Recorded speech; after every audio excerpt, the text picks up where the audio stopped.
Bom dia a todos, aqui é o Carlos Casou da GFT. Primeiro, quero agradecer a todos aí pela presença. E, bom, uma pequena introdução aqui, começando aqui, falar um pouquinho das pessoas que estão falando com vocês aqui hoje. Então, sou eu, Carlos Casou Missal, eu sou responsável aqui dentro da GFT Brasil pela área de Customer Innovation Solutions, que é a área de desenvolvimento de negócios que apoia todas as áreas de vendas e delivery aqui. Já estou na GFT desde 2016, tenho trabalhado há muito tempo aí com vários setores, mas especialmente com serviços financeiros para algumas consultorias há mais de 15 anos já. Vou passar aqui para o Carlos Matos se apresentar rapidinho também. Oi, bom dia, pessoal. Eu sou o Carlos Matos, sou o diretor de tecnologia e arquitetura da GFT. Estou aqui na empresa há 6 anos. Tenho trabalhado junto com o Cazu aqui em projetos de transformação digital, principalmente soluções baseadas em nuvem e especialmente com foco agora em Open Banking. Eu espero compartilhar um pouco aí do que a gente tem trabalhado na GFT hoje com vocês. Bom, vamos lá então. Isso aqui é um pouquinho só para que vocês saibam quais serão os próximos webinars que a GFT vai disponibilizar, tá? Então a gente vai falar de LGPD, de arquitetura serverless e testes automatizados na nuvem. A gente vai definir essas datas e vai divulgar para vocês, tá bom? Então vai ser um prazer ter também aqui nas próximas sessões. Um ponto importante é passar um pouquinho como é que a gente vai fazer essa sessão hoje, né? Vamos tocar um pouquinho, o assunto é Open Banking, e nós vamos falar um pouquinho de como que historicamente foi organizado, foi evoluindo, né? Foram evoluindo os conceitos de Open Banking no mundo e como é que a gente está vendo isso no Brasil agora. No contexto brasileiro tá bastante movimentado esse ano por conta das regulações e das conversas que as entidades e os órgãos reguladores têm feito. E a gente vai passar um pouquinho a nossa visão como GFT do uso dos conceitos de Open Banking, né? Então, vocês vão perceber que a GFT tem uma experiência enorme já com o assunto em outros países e a gente está aterrissando um pouco, trazendo isso um pouco para cá, para o Brasil agora.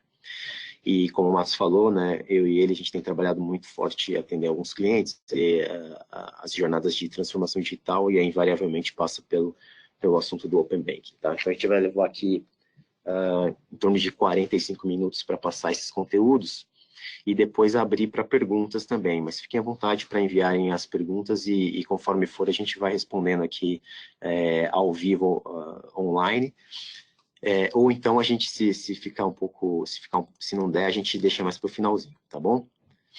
Então vamos lá. Falar muito rapidamente da GFT. Nós somos uma empresa alemã, uma consultoria focada para a indústria, focada na indústria financeira e em serviços de tecnologia, né? Então, estamos em 12 países. Aqui no Brasil, a gente tem mais de 800 pessoas e no mundo somos quase 6.000 pessoas, né? Nosso foco nos últimos anos tem sido muito em cima da transformação digital, né, para os setores bancários, seguradoras, atendendo algumas indústrias também, alguns dos nossos clientes, né, globais e locais. E só para fechar um pouco essa parte da GFT, globalmente nós organizamos nossas offerings, né, nossos serviços de consultoria nessas três linhas, né? Então a gente está falando de digital offering, que são essas cinco caixas: API Management, Digital Channels, Digital Backoffice, Analytics e Cloud Adoption and Migration. São as 5 caixas que cobrem a transformação digital, as jornadas de transformação digital dos nossos clientes, né? Em maior ou menor escala, sempre a gente vai conseguir tratar a transformação digital através delas. E tudo isso é entregue sobre um arcabouço de metodologia ágil. Então, e a gente tem um centro de excelência linha ágil para colocar isso em prática, né? Que são essas ofertas nessa segunda linha.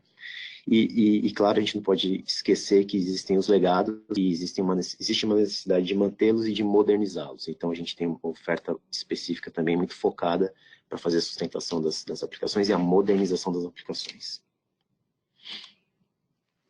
Vamos entrar um pouco no assunto do Open Banking, né? Então, o Open Banking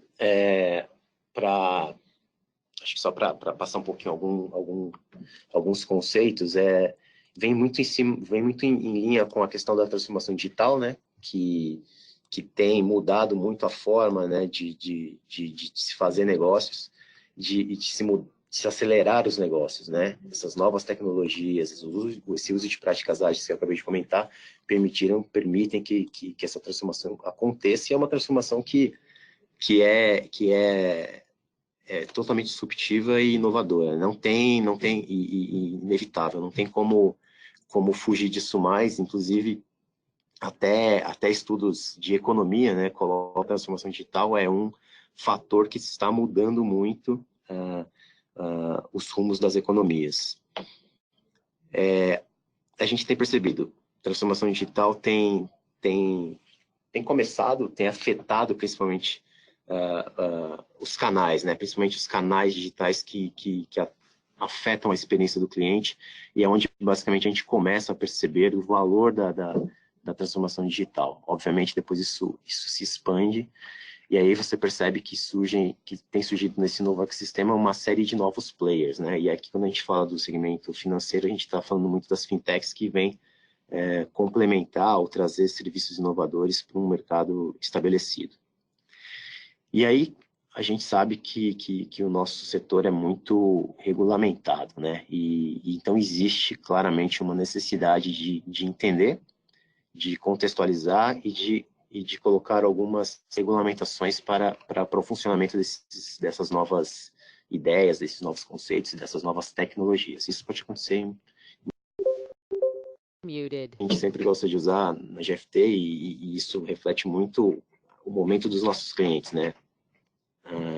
Todas as companhias hoje são companhias de software, não são mais empresas que vendem um produto, simplesmente vendem um produto ou comercializam um determinado tipo de oferta. Todas elas agora têm que desenvolver softwares, e software está no centro da cadeia de valor delas. Então, o Open Banking, né, nesse contexto de transformação digital, o Open Banking é um conceito de você ter um sistema financeiro aberto, onde basicamente você pode compartilhar e distribuir informações dos seus clientes, dos produtos dos seus clientes, e com isso você gera um movimento de criação de novos produtos, de novas ofertas, de novos serviços, ou de melhora da experiência do cliente através desse sistema aberto. Porque isso vai fomentar a concorrência, isso vai fomentar eficiência, vai fomentar também inovação, através da criação de novos produtos. Então, isso tem tudo a ver com transformação digital, né? E o Open Banking, os conceitos de Open Banking apareceram inicialmente na Europa. A CMA, né, o órgão de competição de mercados em UK, foi o primeiro a colocar um guideline sobre o Open Banking em 2013. Na sequência, né, a PSD2 na União Europeia veio um pouco na mesma linha, colocando os guidelines para o Open Banking na União Europeia. E de fato começou a valer para a União Europeia em 2018, né? Existem aí alguns marcos a serem cumpridos, alguns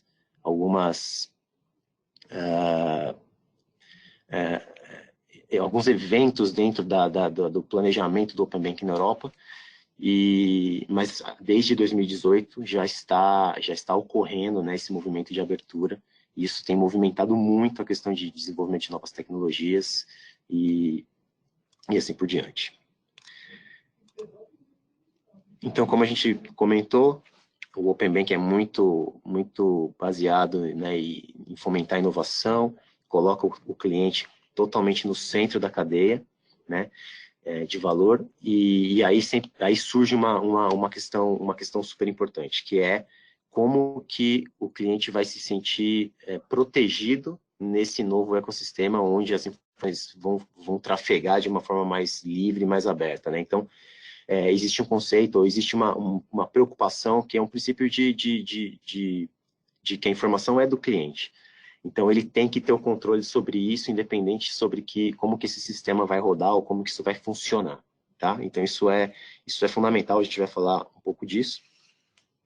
E hoje na União Europeia existem 6.250 bancos. Eles vão ser, a partir de setembro deste ano, eles serão obrigados a disponibilizar as informações das suas contas correntes, das contas correntes dos seus clientes, obviamente com o consentimento deles, mas já será uma obrigatoriedade compartilhar todas essas informações. Isso tem aumentado muito, por exemplo, o cadastro de novas empresas que querem prover serviços inovadores nas entidades que regulam o Open Banking, né? Tem havido já uma corrida para registro de novas empresas para aproveitar essa onda que vai acontecer. Um pouquinho como que a coisa do Open Banking surgiu e tomou forma na Ásia, né? Então, vocês veem aqui na direita um painel que dá um pouco um cenário de como que isso se dá na Ásia. Todos os infográficos e estatísticas, a gente coloca as fontes aqui para vocês. E aí depois a gente também pode vai disponibilizar essa apresentação. Mas na Ásia, o movimento já foi um pouquinho diferente. Enquanto a Europa, vocês perceberam que a Europa coloca órgãos reguladores à frente que tentam, de certa forma, regular esse movimento. Na Ásia, isso é um pouquinho diferente, pois é mais livre. A implantação se dá gradual de forma mais orgânica. O que significa que as próprias instituições vão começando a criar as necessidades, os produtos, as situações, e aí começa-se, então, a pensar em colocar guidelines ou algumas regulações mais duras. Mas, de qualquer forma, isso é uma característica dos países da Ásia de serem muito mais rápidos na adoção desses novos produtos, sem intervenção muito forte dos órgãos reguladores.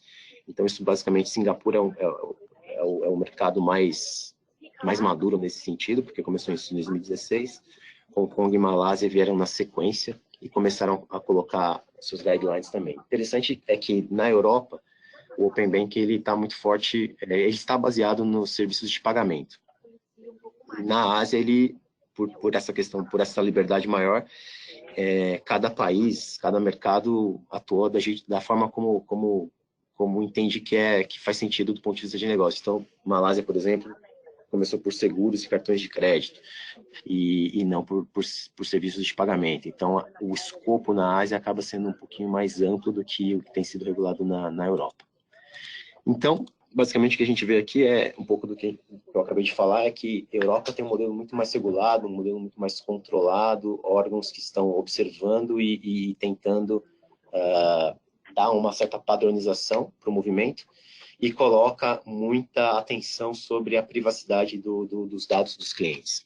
Enquanto, né, a Ásia tem um modelo mais autorregulado, né? As próprias instituições vão experimentando, existe mais liberdade e isso gera mais velocidade.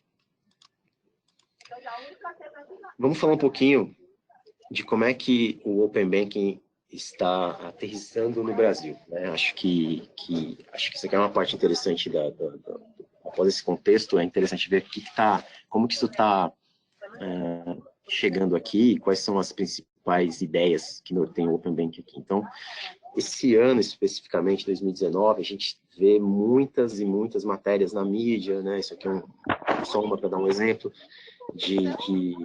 trazendo a discussão do Open Banking, O que foi? Que começou a ser ventilado aqui pelos órgãos reguladores, basicamente pelo Banco Central, inicialmente.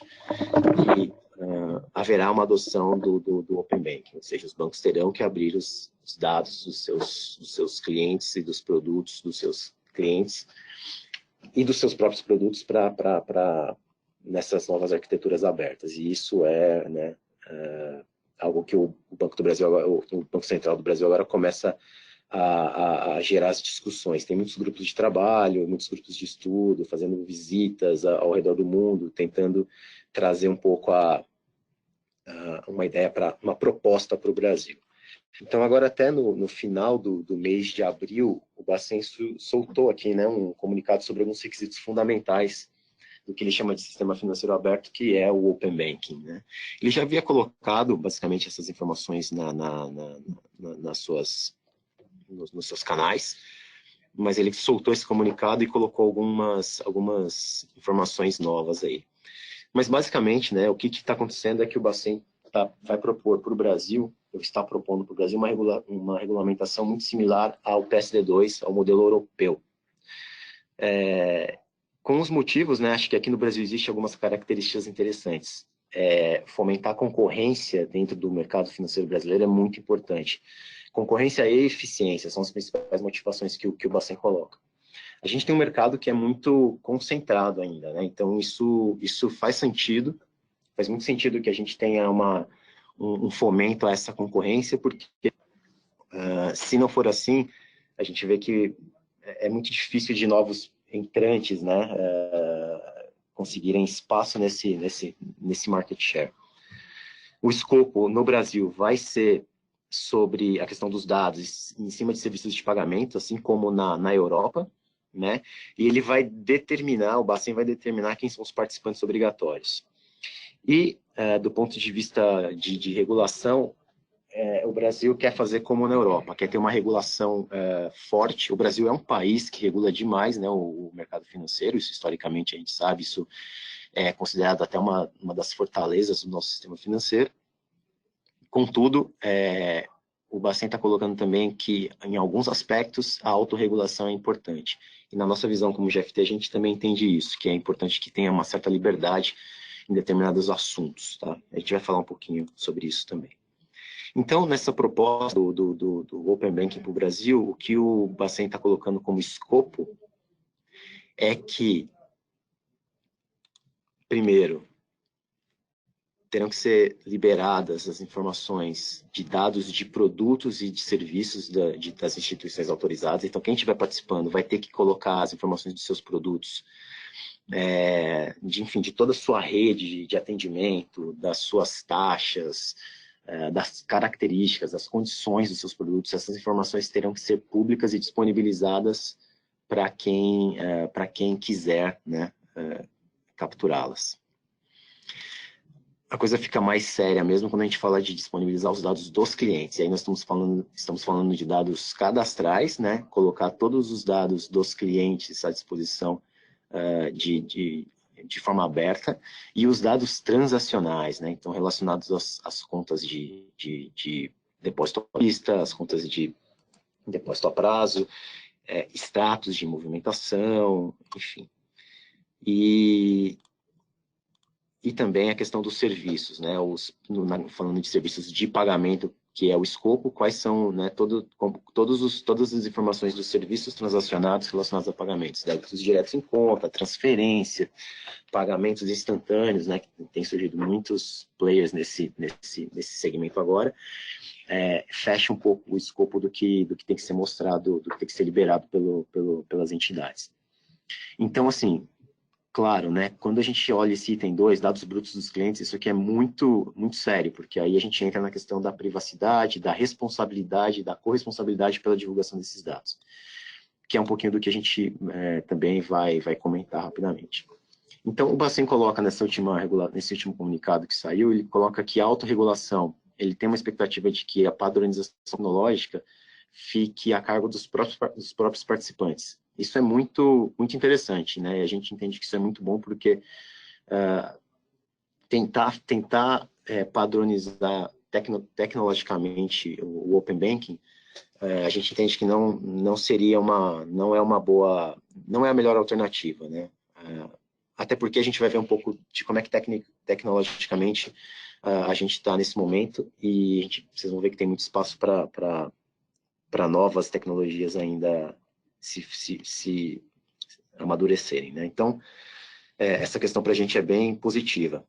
A implementação, o Bacen soltou que isso deve ser colocado em produção no segundo semestre do ano que vem, e colocou determinou alguns participantes obrigatórios, que são os segmentos S1 e S2, que são os bancos que vocês veem aqui nessa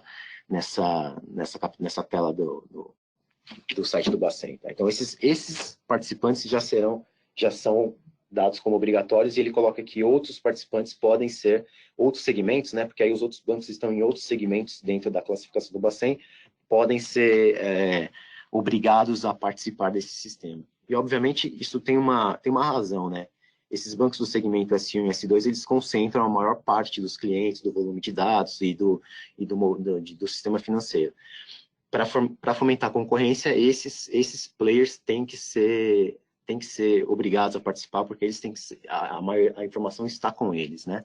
E aí quem entrar, né, os players menores vão entrar, obviamente, de uma maneira mais espontânea para poder aproveitar, né, ou usufruir, tirar vantagem das informações que esses bancos detêm.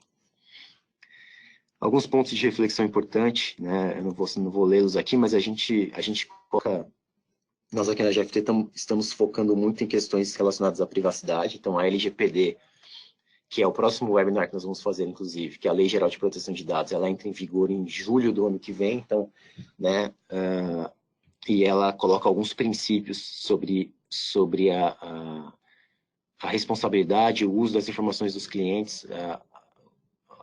A informação é do cliente, então tem que existir mecanismos para que essas informações sejam compartilhadas com o consentimento dos clientes. Então isso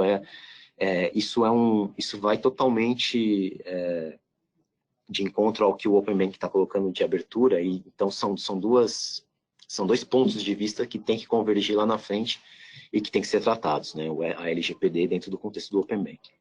Então a gente fez uma cobertura rápida sobre como que o Open Banking se estabeleceu, né? Começando na Europa, na Ásia, como é que ele está testando no Brasil e quais são as expectativas. Então a gente vê que tem assim um largo caminho a ser explorado, né? Do ponto de vista de negócio, tem muitos negócios já, né? Muitas empresas pensando em aproveitar essa oportunidade para oferecer produtos, serviços diferenciados que podem ser competitivos perante ao que os bancos oferecem hoje. Os próprios bancos que já estão estabelecidos estão, né, já trabalhando na sua transformação digital, e o Open Banking vai permitir que eles tirem vantagem disso, né? Para os bancos, claro, existe risco, existe uma ameaça de churn, de perda de clientes, mas também existe uma oportunidade de você também capturar clientes de outros bancos se os seus produtos e serviços forem bons, né? Então, acho que a gente vai ter momentos muito interessantes aí daqui para frente.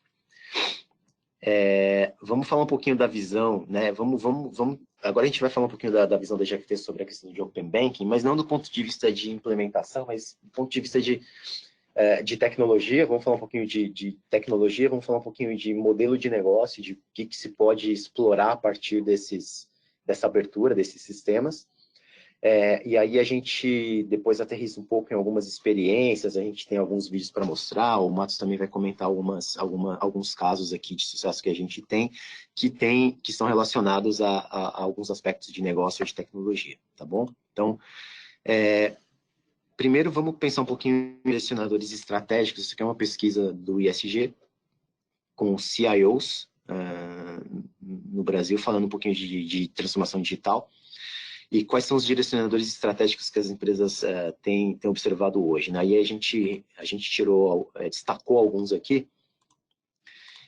para encaixar no contexto do que a gente está falando hoje. Então, assim, ainda, né, a jornada do cliente direciona os processos de negócio. Isso parece óbvio, mas óbvio, mas é ainda extremamente importante, né? A gente vai ver que trabalhar a jornada do cliente é algo muito difícil. Você tem que pensar no processo de negócio, mas você tem que pensar na experiência dele e como é que a gente tecnologicamente vai resolver isso, né? E tirar usufruto disso. O software no núcleo, né? Especialmente para os bancos, o desenvolvimento dos seus sistemas, dos seus canais, da sua infraestrutura, é o centro da operação do banco, né? O centro de gravidade do banco está saindo, ou já saiu, né, há algum tempo na nossa visão da agência, e já está indo para os canais digitais. Isso muda muito, né, a forma como os bancos se relacionam com seus clientes, e vai mudar muito mais ainda pelo que a gente tem observado. E a questão de transformar em serviços todos os modelos de tecnologia para os bancos é uma questão importante. Então, assim, aqui a gente fala muito forte sobre ir para a nuvem, né? Como é que é a estratégia dos bancos irem para a nuvem. E, obviamente, o surgimento dos ecossistemas que são, né, isso tá gerando uma economia colaborativa com esses novos players, as fintechs, ou mesmo players que não são do segmento financeiro, sendo trazidos para esse contexto. A gente vai falar um pouquinho disso quando a gente falar de modelo de negócio. Então, aqui uma rápida estatística, né? A gente vê no lado esquerdo, isso aqui é um indicador claro de que os bancos não estão ainda, admitem que ainda não conseguem dar um nível básico de personalização da experiência do seu cliente. Com o Open Banking, né, à medida que você dá o consentimento dos seus dados, vão existir players, vão existir empresas que vão focar muito na personalização dessa experiência, e isso deve ser uma vantagem competitiva. E aí, a gente tem um dado interessante que 63% dos clientes aceitariam compartilhar os seus dados se isso garantir ou lhe der uma melhora de produtos, ou der uma gama maior de serviços, né? Então, isso é bem importante como um dado que, enfim, que o mercado está, né, que os clientes estão dispostos a experimentar aqui novos modelos de negócio.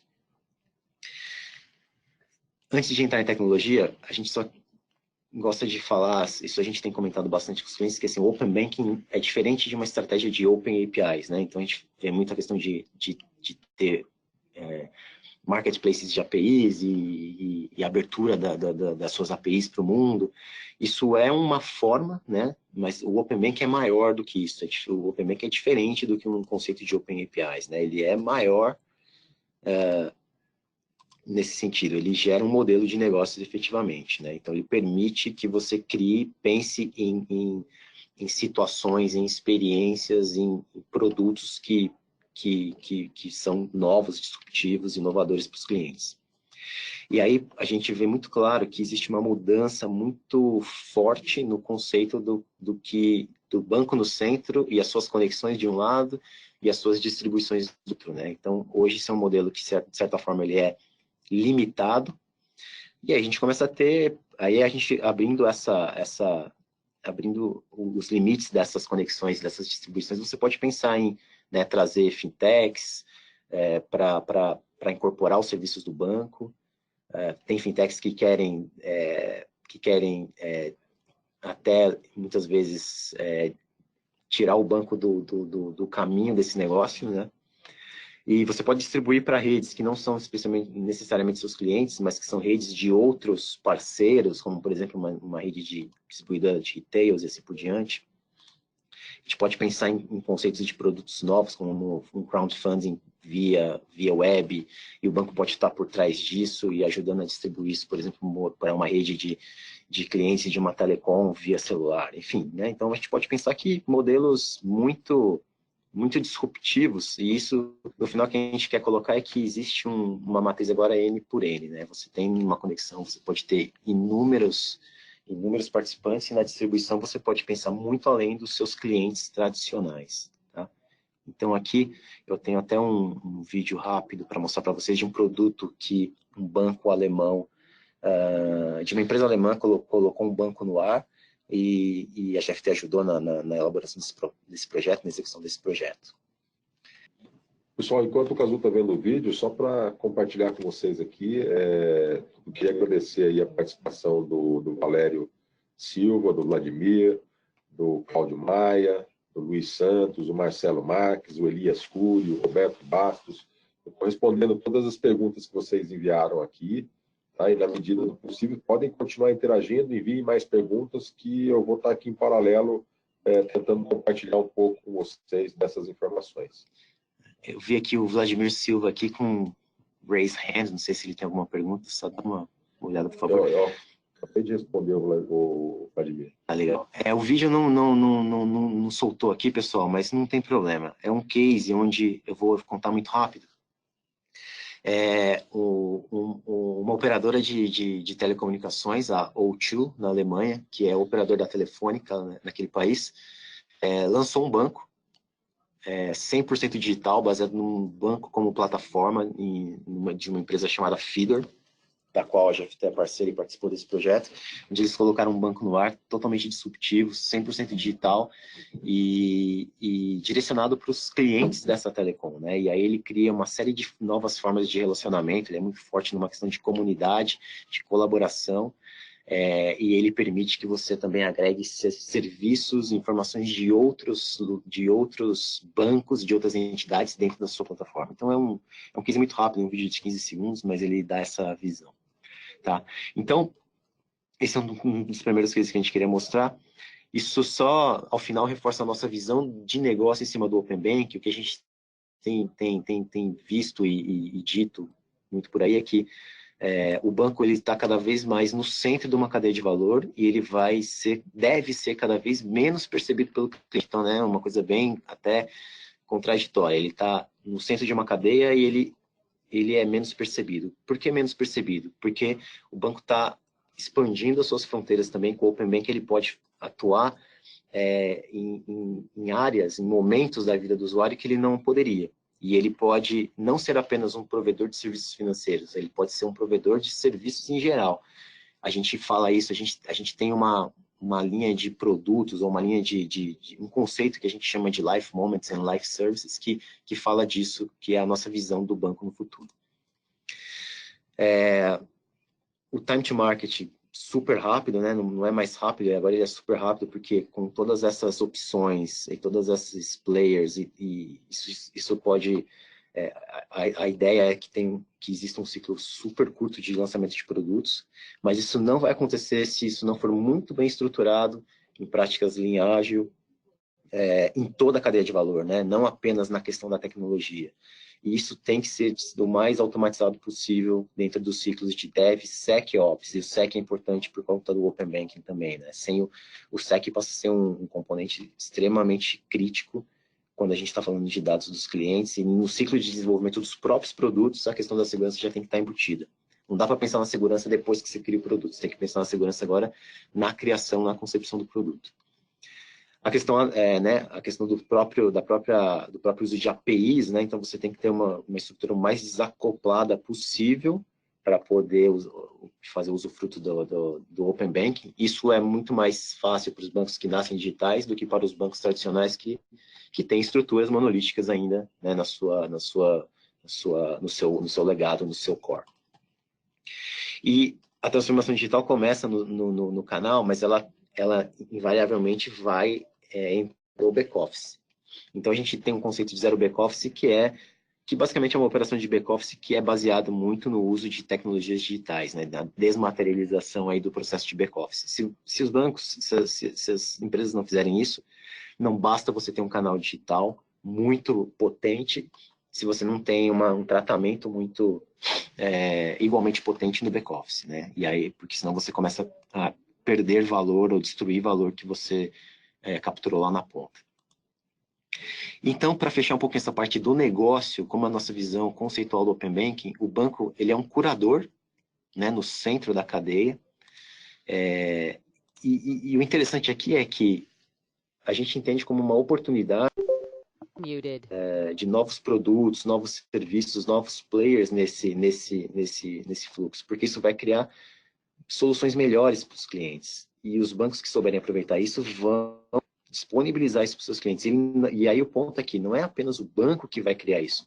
Os players que estão junto com os bancos, as fintechs, as empresas de pagamento, as empresas não financeiras podem, né, e vão colaborar com isso. Isso vai gerar certamente um maior interesse, uma maior utilização, maior uso e vai trazer mais clientes que vai, né, retroalimentar esse ciclo. Então, e a gente entende que o banco, nesse momento, ele passa a ter uma capacidade de gerar, de ter mais produtos, de ter uma capacidade de oferta muito maior do que ele tem hoje, porque ele vai usar outros, né, para fomentar isso, vai capturar clientes de outras indústrias para o seu ecossistema. Bom, agora a gente entra um pouquinho numa questão técnica que eu vou passar rapidamente só para a gente ter algumas... para a gente discutir um pouco alguns conceitos de como é que o Open Banking pode ser materializado ou facilitado, né? Isso aqui é só uma evolução de arquitetura de serviços que a maioria das empresas tem visto, né? O famoso SOA, né? A gente já diz hoje que o SOA já é um monolito, né? Já é uma coisa monolítica. Apesar de que ela é orientada a serviços, mas por quê? Porque os microserviços, eles permitem, de fato, que você não precisa de um componente central e você tem as regras de negócio quebradas em serviços menores. Contudo, os microserviços têm uma camada de infraestrutura, né? Um componente de infraestrutura ainda Muted. Extração aqui. E a gente vê que, né, em algum momento, as empresas já estão pensando em adotar as arquiteturas 100% cloud, né, com uso de Service Mesh. Muted. No Service Mesh, a camada de regra de negócio fica realmente desacoplada do componente de infraestrutura de orquestração. E isso, né, permite um uso diferente, mais robusto aí das regras de negócio. Algumas estatísticas, só para que também a gente fale um pouco de alguns padrões, especialmente a questão de API, né? O padrão do API é muito importante. Hoje, o REST com Swagger é o padrão mais utilizado, isso é uma pesquisa deste ano. Isso é interessante, mas também tem um outro dado, que padrões como o SOAP, né? Que de certa forma já é considerado obsoleto, ainda é muito utilizado. E não necessariamente o REST Swagger vai ser o padrão, ou tende a ser o padrão dominante. A gente vai falar um pouquinho disso. Quando a gente fala de Open Bank, a gente fala de APIs, né, como uma forma de materializar isso, e as ferramentas, ou as empresas não estão usando, mas estão usando uma ferramenta para gerenciar as suas APIs, ou elas têm usado basicamente os gateways, né, e os API managers dos principais provedores de nuvem. E claro, tem uma série de outras empresas que têm soluções voltadas para integração, né, das suas APIs. E existe, né, um espaço muito grande aqui ainda para consolidação. Desafio tecnológico que as empresas, comparativamente a 2016, que elas veem hoje, né? Então, aqui é muito interessante que qual é o desafio que as empresas veem quando fala de padronização, versionamento e reuso de suas APIs. Isso é a governança, né? Então, a governança das suas APIs, dos seus microserviços, é um tremendo desafio. As empresas ainda têm muito que aprender, têm muito que evoluir nessa questão de governança. E é uma preocupação. Está claro aqui que são os desafios que estão na mesa hoje para as empresas. Muted. Bom, aqui a gente gosta de falar um pouquinho, né, do futuro dos bancos. Para falar do futuro dos bancos, a gente tem que olhar para as empresas de tecnologia. Os bancos serão empresas de software, né, no futuro. Então, a gente pegou alguns exemplos de alguns das principais empresas de tecnologia do mundo e Muted. de trazer da experiência delas, que já, muitas delas, né, tem um viés já 100% digital. O que a gente pode tirar delas para nos ajudar a criar soluções? Muted. Vamos passar uma por uma dessas aqui. E eu vou rapidamente só falar quais são as principais lições que a gente utiliza de cada uma delas, tá? Então, começando pela Amazon. A Amazon, que um grande ponto aqui é que, de fato, evoluiu o uso de APIs para um nível nunca antes visto, né? Ou seja, a questão quebrou um monte de regras aqui, de como usar APIs, embutindo um domínio funcional, tecnológico, sobre o uso de APIs, e a Amazon, o modelo de negócio dela é baseado em marketplace, né? Então, a maior parte dos negócios feitos na Amazon são feitos pelos seus parceiros dentro do seu marketplace. E isso, tecnologicamente, né, pode ser traduzido, ou analogicamente pode ser comparado com os marketplaces de uso de APIs. Então, essa é uma lição, né? É uma vantagem que a Amazon tirou e tira até hoje, não é à toa que é o maior marketplace do mundo. O Google, acho que uma lição interessante com relação que a gente pega aqui do Google é que o Google tem uma preocupação primeiro, de organizar os seus produtos através de APIs. Então, essa tela aqui mostra só como é que é um API Explorer do Google para, né, praticamente todos os produtos do Google podem ser consumidos via APIs. E como é que eles conseguem isso? Eles conseguem isso porque eles introduziram o design da API na concepção do produto, no início do desenvolvimento do produto. E isso é uma coisa muito importante, é uma lição muito importante, porque já coloca como um fator crítico de sucesso do negócio a forma como isso vai ser exposto, né? Então, isso é uma tremenda lição também. Facebook, acho que aqui o ponto importante do Facebook é que o Facebook trafega muito um volume de dados, né, informações, muitas imagens e vídeos e áudios, enfim, e ele tem apostado muito no uso de APIs para isso, mas ele tem tentado fugir do padrão REST, né? Então ele tem usado, por exemplo, o GraphQL como um padrão de API que pode ser mais adequado para o modelo de negócios do Facebook, né? E eles têm invariavelmente investido muito em desenvolver novas tecnologias para atender as necessidades do Facebook, né? E aí tem muito, a gente pega lições disso, vai um pouco na linha e vende hardware, né?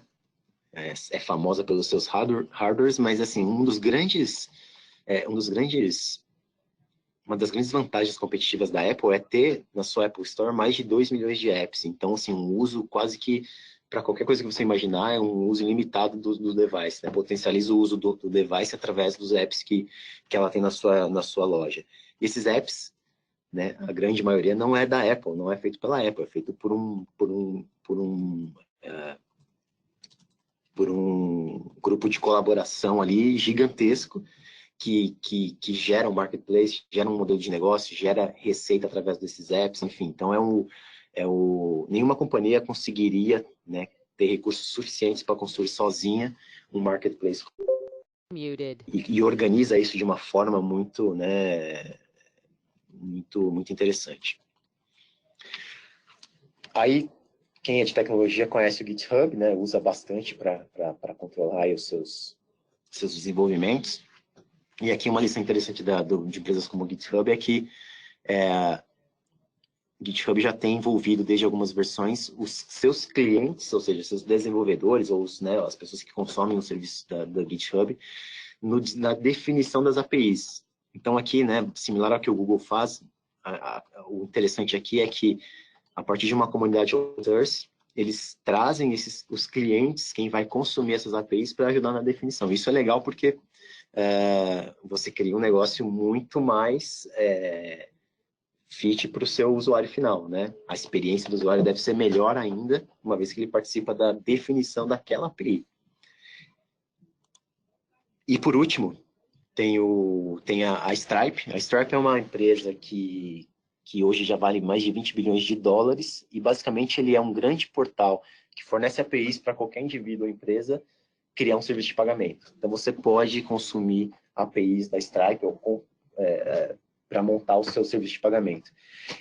Então esse é um negócio totalmente novo, né, disruptivo. O negócio dele é colocar APIs para você consumir. Então o que a gente tira de lição aqui quem consome os produtos da Stripe basicamente passa pela visão dos desenvolvedores, né? Então, o Developer Experience é extremamente importante, porque se essas APIs não forem amigáveis, não forem organizadas, não forem bem feitas, o developer provavelmente não vai usar e não vai dar o negócio que é o que gera receita para o Stripe. Então, esse também muitíssimo interessante que se deve observar a experiência do developer, né? Isso é um conceito relativamente novo e muito importante daqui para frente, porque o developer está na cadeia de decisão dos negócios.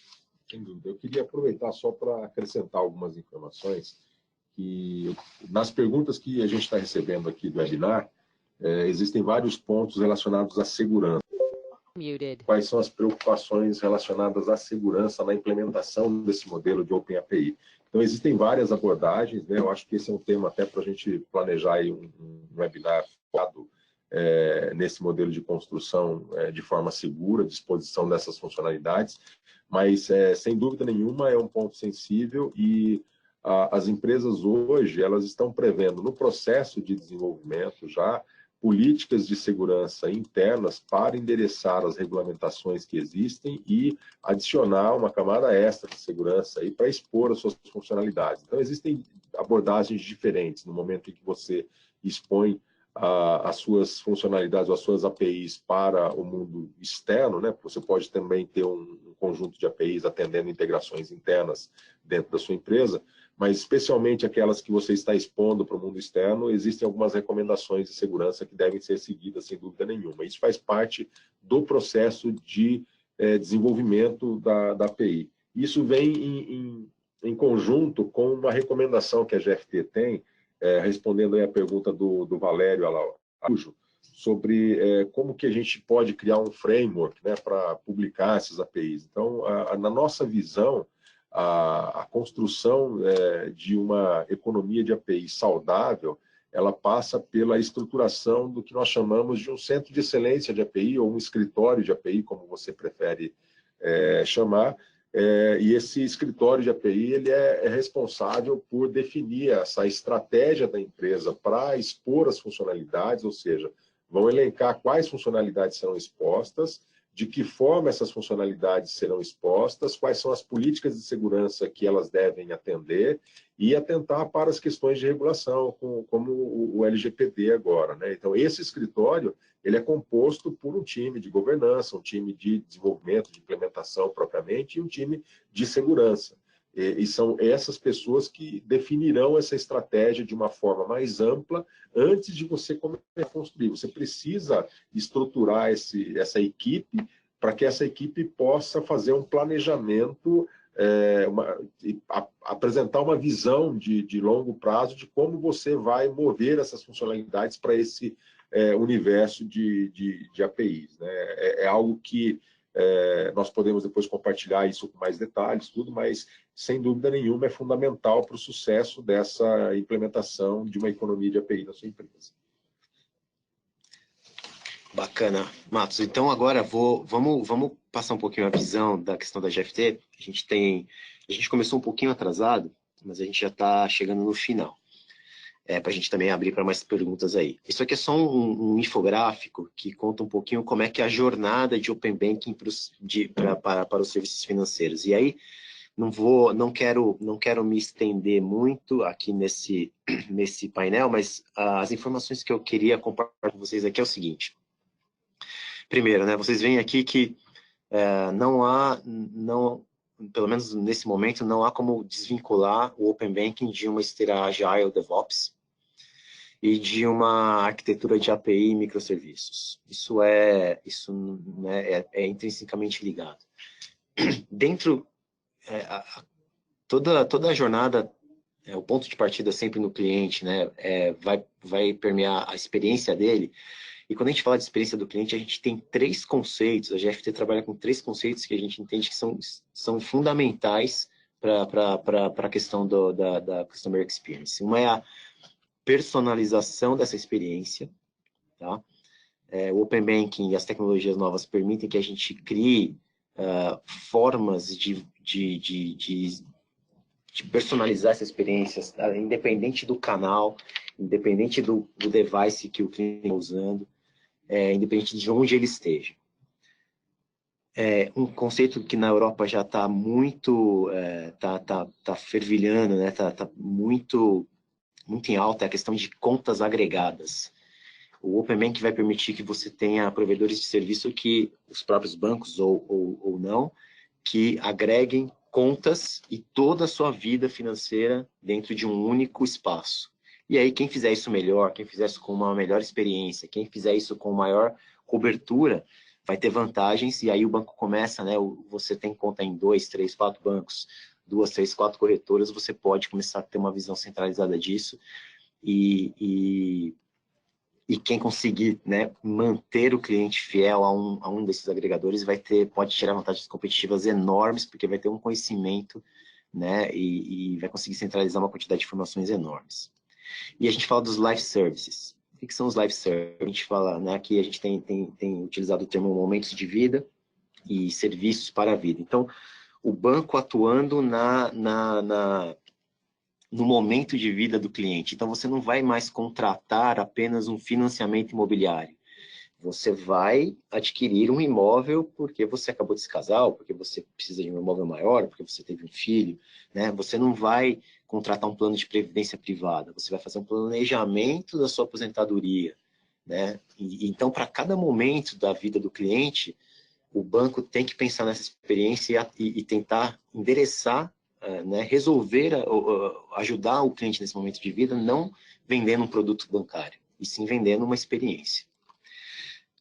Último ponto desse slide que é super importante é que, bom, as empresas têm que evoluir para isso, os bancos têm que criar uma jornada de modernização para isso. E aí, isso, né, a gente tem 4 grandes pilares de modernização, né, sistemas bancários, que passa por uma questão de você descentralizar as informações dos seus legados, acelerar o uso de dados, ir para a nuvem, os modelos invariavelmente estarão na nuvem, e usar todos os modelos novos de inteligência artificial e machine learning, tá? Para renovar todos os seus sistemas atuais.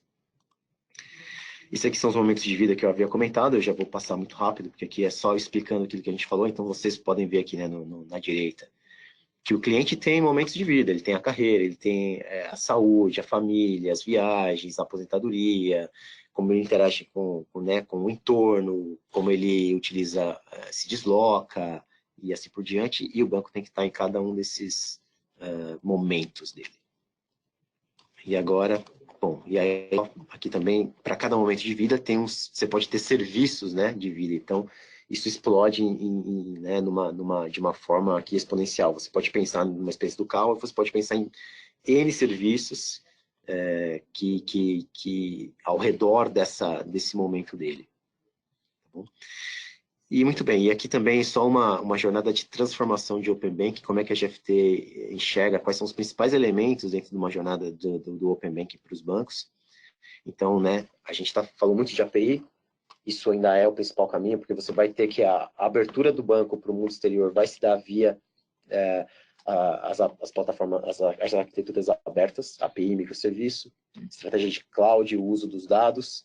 Esse uso dos dados vai gerar insights que vão criar, né, vão mudar a cultura do banco, vai mudar não só a cultura do banco, mas vai mudar a cultura também dos clientes interagirem com o banco. Então, a cultura ágil, de você errar rápido e resolver rápido e colocar um lançamento de produto mais adequado à experiência do seu cliente. O uso da inovação, né, a questão do Open Banking fomenta muito isso. E sempre a gente coloca aqui uma visão de arquitetura de canal muito forte, né? A gente tem um modelo que a gente chama de Opt-Channel, não é nem de Omni-Channel, né? O canal ideal para o cliente e que também vai ser cada vez mais invisível.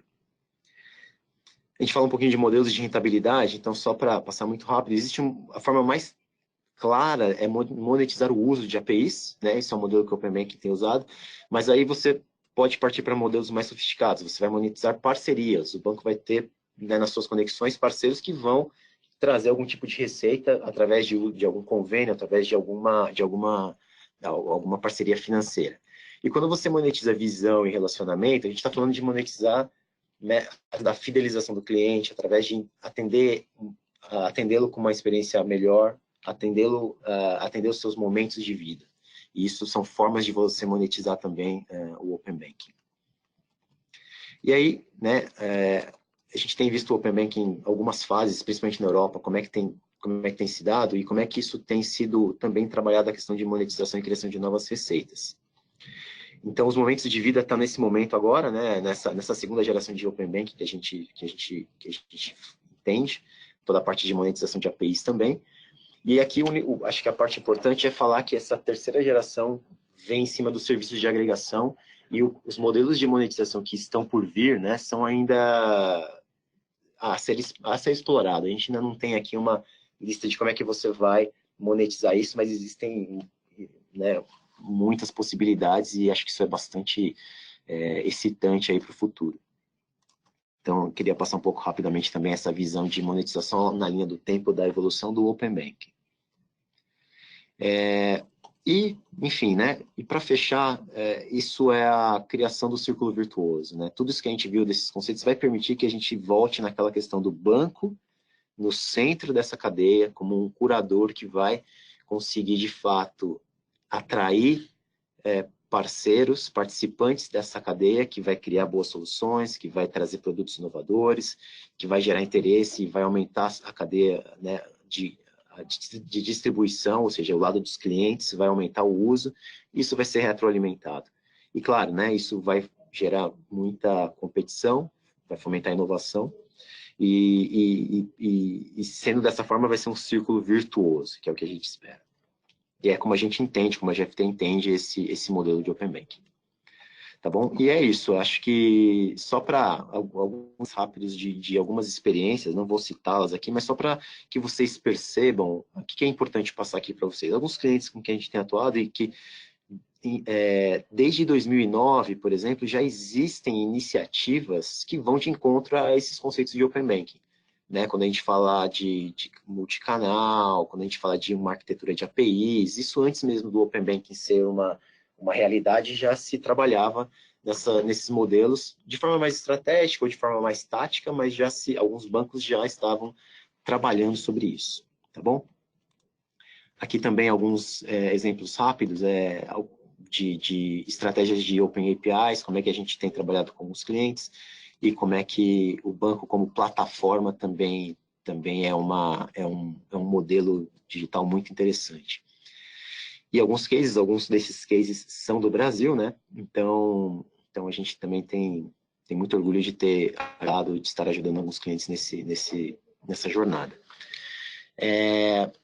Com isso a gente fecha o conteúdo, 11:02, a gente ultrapassou 2 minutos aqui, acho que a gente pode ainda abrir mais uns 10 minutinhos, como a gente teve aí, a gente aguardou uns 10 minutinhos para começar. Quem puder, a gente ainda pode estender aqui mais alguns minutos para responder perguntas, para interagir com vocês.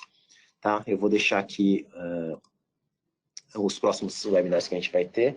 E é isso. Vamos dar uma olhadinha nas perguntas? Vamos lá. Aproveitando então, pessoal, só para lembrar vocês que o conteúdo desse webinar vai ficar disponível no canal do YouTube da GFT logo após o encerramento da sessão. Vocês vão poder assistir novamente, né, e baixar o material que foi compartilhado aí com vocês.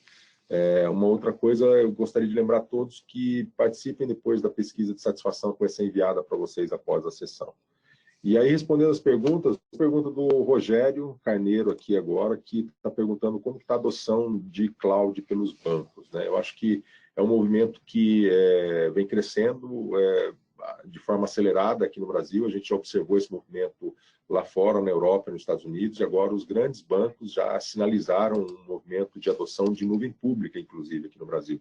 Porque nuvem, quando a gente fala de nuvem, muitas das instituições financeiras, o que é comum nesse mercado, estabeleceram uma estratégia de construção de um modelo híbrido, onde você move o que é novo, o que você está criando de novo para a nuvem pública, mas você tem um legado que você tem que lidar ainda, e isso permanece normalmente dentro dos data centers dessas instituições e gradativamente são movidos para a nuvem. Né? Então, faz parte de uma estratégia mais ampla, a gente pode discutir isso oportunamente, mas a adoção no Brasil está bastante acelerada. A gente teve alguns dos grandes bancos já sinalizando, o próprio Itaú, que é um banco, acho que é o maior banco privado hoje no país, está movendo a boa parte das suas operações para a nuvem pública agora. E aí, só complementando, né, Matos? Tem uma regulação que saiu no começo de 2019, que é a 4658, que preconiza uma série de questões de cibersegurança, mas tem um ponto super importante, que ela diz que o armazenamento das informações, se seguidas as regras de segurança que essa regulamentação coloca, e outras anteriores que já haviam sido publicadas, se seguidas, os dados poderão ser armazenados em nuvem fora do território brasileiro. Então, isso é uma mudança importantíssima, né, para acelerar essa jornada de Go to Cloud. Exato.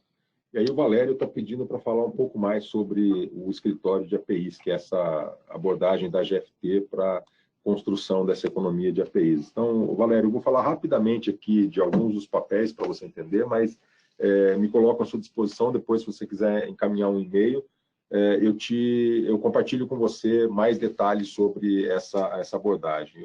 A ideia de se construir esse escritório de APIs é que você possa ter dentro dessa equipe um time focado no entendimento, assim, de fazer uma fase de discovery, para você entender o que você já tem dentro de casa, porque é muito comum a gente observar hoje dentro das instituições o nascimento de APIs de uma forma descentralizada, né? Isso, no início, pode não representar um alto risco, mas a longo prazo você tem uma série de complicações que vão dificultar a manutenção, vão dificultar a governança de uma forma geral, porque o ideal é que esse escritório faça uma análise do cenário atual, defina as políticas, né, a estratégia sua para implementar as suas APIs, né, como que você vai construir isso, fazer um planejamento de como catalogar essas APIs, quais serão as ferramentas que você vai utilizar.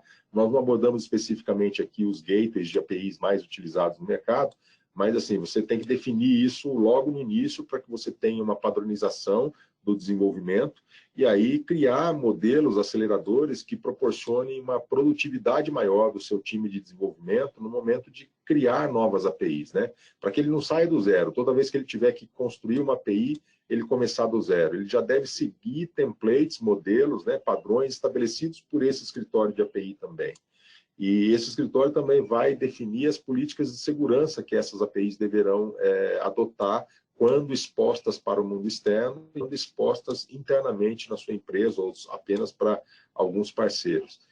E, por último, você tem que coletar feedback, ou seja, você tem que monitorar essas aplicações, para essas APIs, para que você possa coletar dados de performance, para identificar potenciais gaps aí que você tenha que trabalhar, endereçar para melhorar a performance, para melhorar a experiência do seu parceiro ou do seu cliente final, evoluir com essas APIs, né? Porque isso é algo que ele não para, é uma evolução contínua.